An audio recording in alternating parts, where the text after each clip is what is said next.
cut.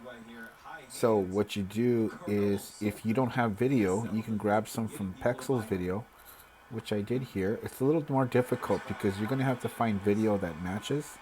So you can see here I typed in skateboarder.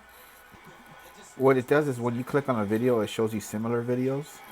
And it's best if you can just have the same person in the video when you're cutting in this technique, like I did with this video I'm going to show you right now. I don't know, it just clicked off, but it's this one here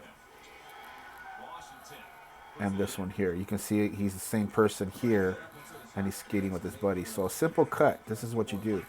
Just drag your video in there. This is about 7 seconds of video. Okay. And then I'm going to grab the other part here and simply just add it there. It's one cut to another. So I'm going to play it. And you can see he's getting the skateboard ready. He's looking at the area where he's going to go. Does a little hop there. Comes up. And then it cuts to the next scene. See? Simple cut. That's all you do. It's best if you have your own video to film, because you can film at the same time the same subject in two different locations, versus you going onto Pexel's video to find two videos that match. Okay, see, like this one right here, this one matches with this one, but they're both in the same view.